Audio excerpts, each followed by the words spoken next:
Baik. Bismillahirrahmanirrahim. Assalamualaikum warahmatullahi wabarakatuh. Alhamdulillah, senang sekali kita bisa bertemu kembali dalam program Duet Pencerah Hati, dan pada hari ini kita memasuki pada episode yang ke-26. Sebuah ruang pencerahan, ruang jiwa dan untuk memperkuat iman dan memperbaiki hidup. Hari ini kita membahas tema yang menyejukkan hati. Kebaikan menghapus keburukan. Sudah hadir bersama saya, guru kita yang kita cintai, Ustadz Dr. Andes Haji Didin Khairuddin. Assalamualaikum Ustadz. Waalaikumsalam warahmatullahi wabarakatuh. Alhamdulillah, semoga sahabat semua juga diberikan kekuatan untuk selalu istiqomah di dalam kebaikan. Baik Ustadz. Kadang ada orang yang merasa hidupnya terlalu banyak dosa, Ustadz. Lalu ia merasa tidak layak lagi berbuat baik. Tidak layak lagi berbuat baik. Apakah Islam memperbolehkan kita berpikir seperti itu, Ustaz? Terima kasih atas pertanyaannya. Nih, seorang muslim tidak boleh memiliki pemikiran yang seperti itu. Islam adalah agama harapan, bukan agama keputusasaan. Ya. Bahkan Allah mengingatkan walai ta'iasu mirrohilah. Jangan engkau berputus asa daripada rahmatnya Allah. Bahkan surat Hud ayat ke-14 saja disampaikan, sesungguhnya perbuatan baik itu menghapuskan kesalahan-kesalahan kecil. Jadi setiap amal yang baik yang kita lakukan, jika ikhlas, itu bisa menghapuskan dosa-dosa kita yang lalu.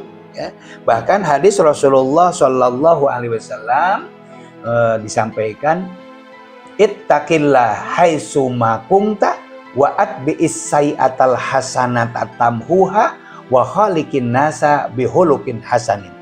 Takwalah kepada Allah di mana saja kamu berada.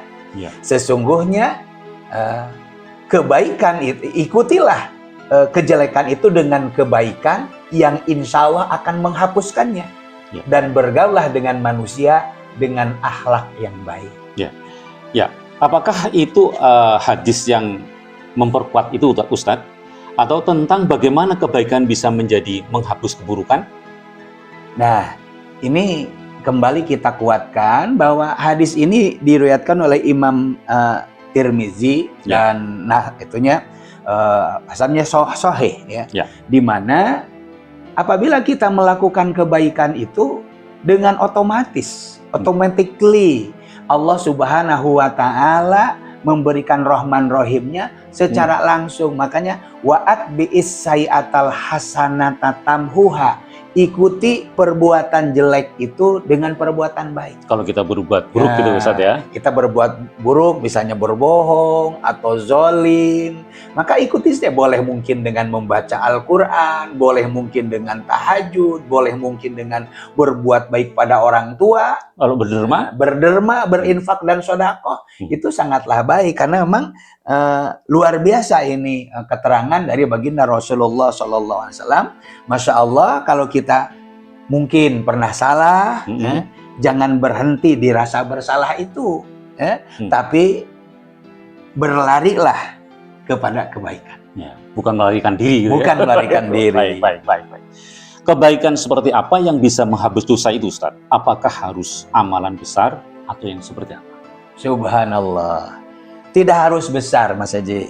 Bahkan senyum, memaafkan, mengucapkan salam, bahkan membantu orang lain, atau mendoakan sesama muslim dengan diam-diam, semuanya itu bisa bernilai besar. Tersenyum saja punya nilai yang sangat besar. Tabasumu kaliahi sodakotan. Tersenyum kepada saudaramu itu adalah sedekah. Rasulullah SAW bersabda, jangan remehkan, jangan kecilkan satu kebaikan pun, meskipun hanya menyambut saudaramu dengan wajah yang cerah dan ceria. Jadi menampakkan wajah senang, menampakkan wajah ceria, itu satu amal soleh yang pahalanya amat sangat luar biasa. Artinya, semua amal baik, sekecil apapun, bisa menjadi penebus dosa-dosa kita. Masya Allah. Apakah artinya kita harus menjadikan kebaikan ini sebagai gaya hidup, Ustaz? Tepat sekali. Jadikan kebaikan sebagai kebiasaan, ya? Bukan sebagai reaksi. Tak perlu menunggu momen yang besar, rasa bersyukur. Cukup lakukan kebaikan-kebaikan yang sederhana saja, tapi dengan kontinu, dengan terus-menerus, disertai dengan keikhlasan. Di mana baginda Rasulullah Sallallahu Alaihi Wasallam yang mulia bersabda, amal yang paling dicintai oleh Allah itu adalah amal yang konsisten, amal yang daimun, yang terus-menerus, meskipun sedikit. Ini hadis lewat Imam Bukhari Muslim, muttafaqun alaih. Jadi kebaikan kecil yang rutin, kecil tapi rutin, bisa membersihkan dosa layaknya air membersihkan noda-noda. Masya Allah. Baik. Sebelum kita tutup pada pertemuan hari ini, Ustaz, apa pesan terakhir bagi para sahabat pencerah hati agar tetap semangat dalam kebaikan meskipun pernah melakukan keburukan? Para pemirsa yang budiman, ingat 3 hal. Yang pertama, wala tai'asu mir rauhillah. Jangan pernah berputus asa dari rahmatnya Allah. Karena sebanyak apapun dosa yang kita lakukan, ampunan Allah jauh lebih besar. Yang kedua, segera iringi perbuatan dosa kita ini dengan amal yang baik. Tapi jangan menunda. Ketika kita tahu, kita sadar ini perbuatan salah, ikuti perbuatan baik yang mampu saat itu kita lakukan. Segera, dengan segera mampu kita lakukan.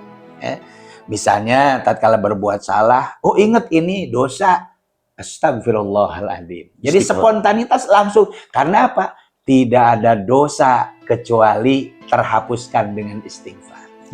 Yang ketiga, jadikan kebaikan itu sebagai bagian daripada karakter, kepribadian diri kita sendiri. Seperti firman Allah dalam Al-Quran, sesungguhnya Allah mencintai orang-orang yang bertobat dan orang-orang yang mencintai orang-orang yang mensucikan diri. Innallaha yuhibbut tawabina wa yuhibbul mutatahhirin. Maka teruslah menebar kebaikan, karena siapa tahu satu kebaikan kecil itulah yang menyelamatkan kita di akhirat kelak. Pemahaman ini penting banget, Ustaz, untuk kehidupan kita semua. Baik, Ustaz, terima kasih atas pencerahan yang luar biasa pada hari ini, Ustaz. Sahabat semua, mari kita rajin melakukan kebaikan, jangan menunggu sempurna untuk memulai, karena kebaikan hari ini bisa menjadi hapus dosa di masa lalu. Terima kasih sudah menyimak episode ini. Jangan lupa untuk like, share, dan subscribe pada channel yang Islam ini, Duet Pencerah Hati. Semoga kita bertemu, insya Allah kita akan segera bertemu besok pada Duet Pencerah Hati pada episode berikutnya. Terima kasih. Assalamualaikum warahmatullahi wabarakatuh.